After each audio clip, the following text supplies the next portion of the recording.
Tomorrow is International Women's Day, so we're taking a look at women on Wall Street and progress toward closing the gap in private equity in particular. Leslie Picker with us at Post 9 with some fresh data. Progress is the key word there, Sarah. It's no secret that women are underrepresented on Wall Street, but no other area of finance is as male-dominated as that of private equity. New data by Preqin shows that only 1 in 10 senior employees in PE are women. Overall, women represent less than 18% of the industry, the lowest proportion of any alternative asset class, and that number hasn't even budged since 2017. Those who do hold roles at PE firms are mostly in investor relations rather than investment professionals who are making decisions about where to actually deploy that capital. Another new report out this morning finds that a more gender-balanced investment team may lead to better returns in private equity. The research by the World Bank, Rock Creek, and Oliver Wyman studied data from 700 funds and 500 portfolio companies in the emerging markets. They found that teams with at least 30% women on board generated returns more than 10% higher than teams dominated by one gender. The study found the same type of outperformance among portfolio companies that were more diverse as well, guys. I mean, the performance numbers are no joke. No joke. That's real money. All right, joining us now is Rock Creek CEO Afsaneh Beschloss. Rock Creek partnered with IFC and Oliver Wyman to study that relationship between gender and private equity returns, specifically in emerging markets. Welcome, Afsaneh. Nice to be here. So with the outsized returns for more gender equity balanced funds, yes. Why isn't there more progress? I think the pipeline is very, very limited. I was one of very first partners a long time ago, in 2001, 2002, 2003 at Carlyle. And Carlyle was a real trailblazer. I think, the 12th partner there. And I think, as Leslie said, the number of women on the investment side of PE and venture firms has been really, really limited. And it goes both ways. One is women are not encouraged or, worry about joining the firms, and it hasn't been a big welcome door.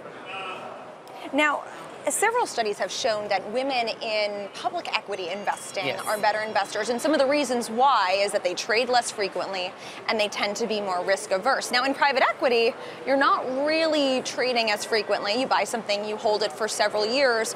Why does the same phenomenon hold in private equity specifically? As you said, the data that we work with showed that companies that had women were doing better on average, and companies that were gender balanced. And that's the term I like to use, gender balanced. We're generally doing a lot better. It goes without saying that a lot of goods are bought by women. A lot of decisions on purchases are made by women across the board, whether it is choosing a broker, whether it is choosing the soap to buy in the house, whichever. So having women make decisions about those companies would be natural. I wonder if you think there's any difference between the level of progress in, say, East Coast private equity or private equity that's in financials as opposed to where it's engineering heavy, Silicon Valley, that kind of thing. I think the data is so limited. The sample size of these things is so limited that to make really intelligent remarks would not probably be correct.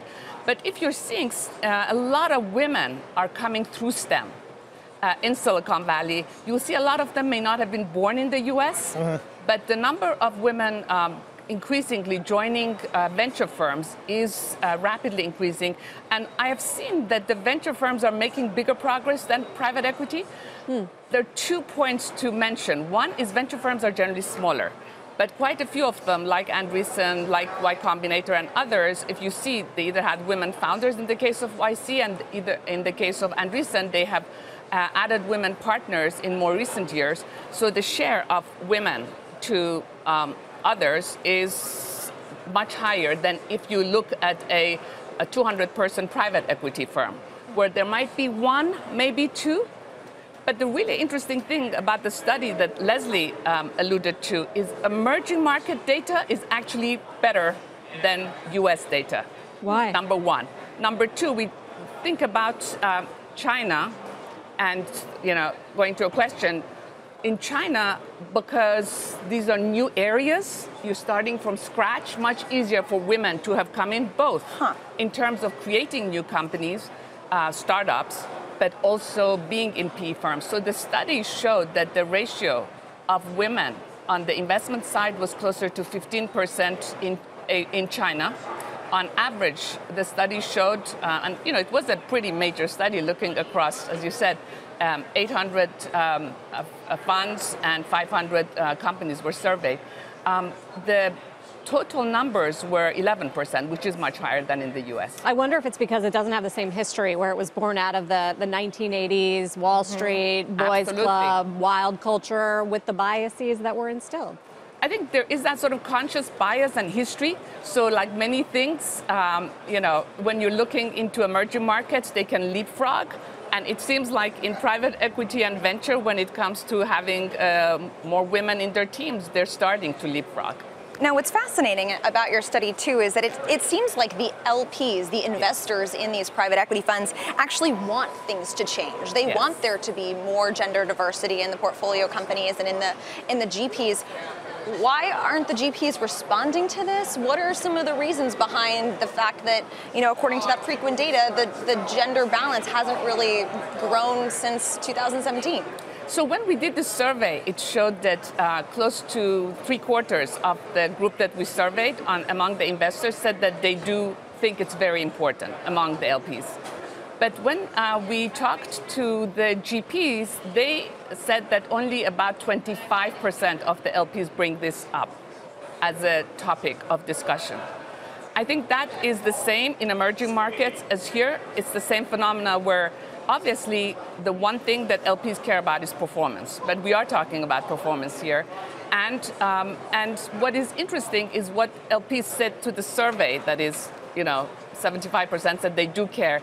They did not necessarily convey that clearly enough to the GPs. And I think that's what needs to be the next step. Why not? Would something like quotas for recruitment or promotion work? I mean, I'll get a ton of hate mail for that kind of question. But does that seriously work? It really hasn't. I mean, you see that in some countries they put quotas for board members of both sexes, has not worked. And it can backfire. I think quotas can backfire. You want to have the best people get into the right jobs. So having artificial quotas, I don't think helps. What you need to do is start internships. Start them in high school. We have at Rock Creek we have internships starting in high school, and a number of our interns are not going into the IB programs at JP Morgan, Goldman Sachs, Credit Suisse, Citigroup. But you had to start people either then or in the freshman class of college, rather than sort of the typical programs that you see on Wall Street right now.